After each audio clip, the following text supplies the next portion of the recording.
I want to talk to you today, not talk to you, but talk with you today about one of the most difficult things to experience as you learn to live life. And that is about forgiving other people, about forgiving others. And sometimes we have trouble receiving forgiveness for the things that we've done, I'm sure, and even forgiving ourselves. But what goes from us is the attitude and the life of Jesus is forgiving others. It's so difficult. I'm reminded that when I was learning how to drive a car, another difficult experience that I had was when I first got in the car and learning to drive behind the wheel.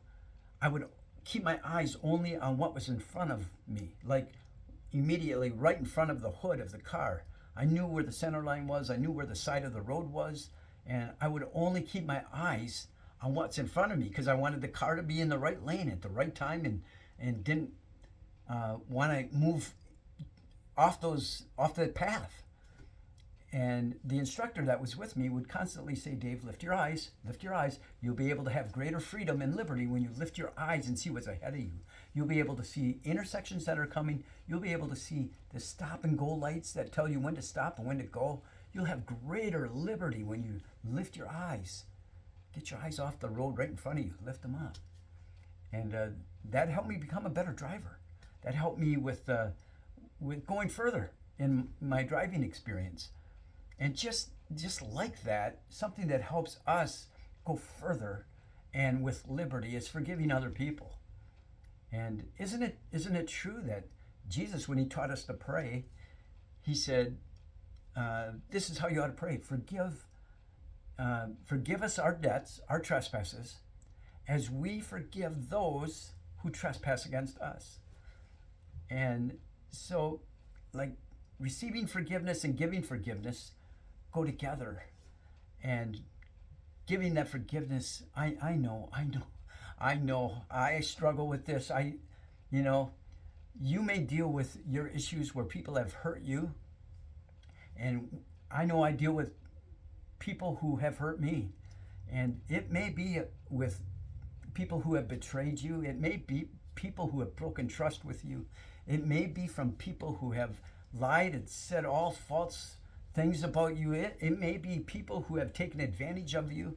It may be from your spouse. It may be from your kids. It may be from your boss. It may be every day we experience something where we're hurt by somebody who trespassed against us.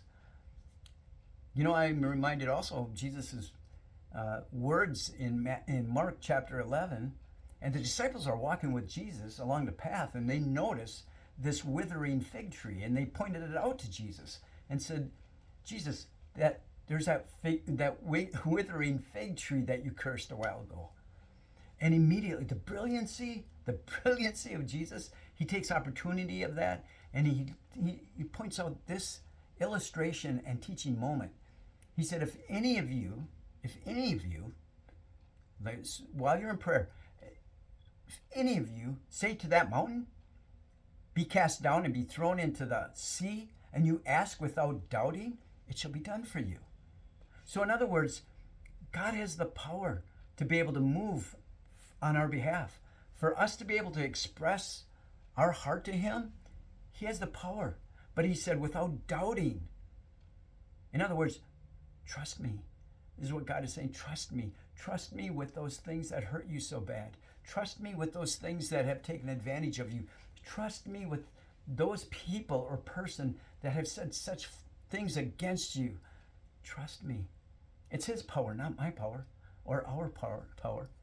And then he adds to that, and if anyone, while you're standing in prayer and you're holding anything against somebody, he said, forgive them, or your Father will not forgive you. That's sobering. That if you're holding a grudge, you have bitterness and resentment, you're holding something against somebody and you don't forgive them, your Father in heaven won't forgive you. You want liberty? You want freedom? I do. Keep your eyes lifted up. Keep your eyes pointed on on the goal of becoming more like Jesus, living his lifestyle, being like him, living in liberty and love and grace and mercy and freedom and kindness and mercy, to be able to forgive those people that have hurt you so bad. And it's difficult. It's a difficult thing. But once you get your eyes off of the moment and you lift them up towards the goal of becoming more like what Christ wants us to be, you'll have more freedom. You'll have more freedom. So, some of the things that I need to always be reminded of is, first of all, when there's an emotion that I experience, like anger, or there's some disappointment, sadness, whatever it might be, a negative emotion that comes, it's like this red light on a dashboard in the car that when that comes on, I just got to stop driving. I got to stop the car and take a look at what's underneath the hood. And for us to be able to realize that those negative emotions that come are usually dealing with some hurt that we've experienced. We're hurt by somebody. We're holding on to something that hurt us.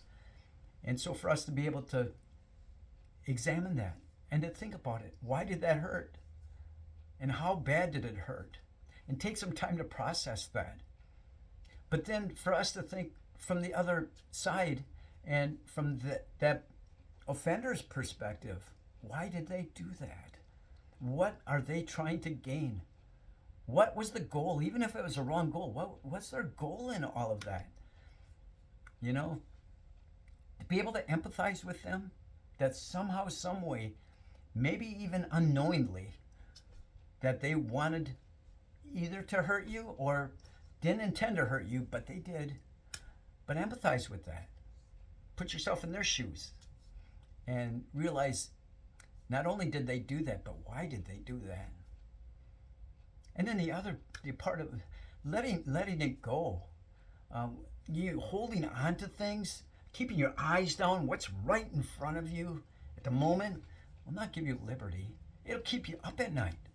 Times that you sit there and you can't sleep. You just keep thinking through things, or somehow during the day, all you got on your mind is not what you're supposed to be focused on, and you focus on what they did to you instead of what needs to be thought about.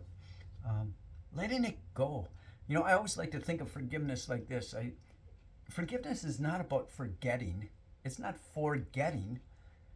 It's forgiving. It's for giving it away. It's for letting it go. And we have a God who wants to take those things from us, first of all. He wants to be able to carry those things. 1 Peter 5:7 says that he cares for us, and we can cast every care upon him. And so we can do that with freedom and liberty and trust that he's big enough. He's got the power. But as long as we think we have the power, we hold on to things. And I'm telling you, it does not take you any place, but creates a bitter soul. And then not only to let go of those things, but commit yourself to forgiving. Tell somebody else about, I'm working through some forgiveness towards another person, and ask me about how my journey of forgiveness is going. We need one another. We do. We need one another to be able to help one another so that we can walk as forgivers.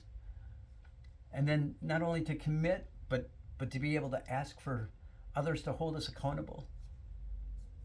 But then to remind yourself daily, it's going to happen again. And it's a process. I know it's a process. It's not a one-time dealing. It takes time. So be patient with yourself. And so I want to leave you with this question. Who is the person or the people group even who you know that you have held on to something that hurt you so bad, and you need to let it go? You need to lift your eyes to what freedom you can have and get your eyes off of the moment, like what's right there, right now. And for you to be able to experience what Jesus wants. He wants life for you, and not to be in the moment and live in that moment that creates such a negative time for you. So let's be forgivers. Let's remember, we'll deal with pain, we'll deal with hurt. We can't forget that. But forgiveness is not an emotion. Forgiveness is a choice, and we can choose to walk in that.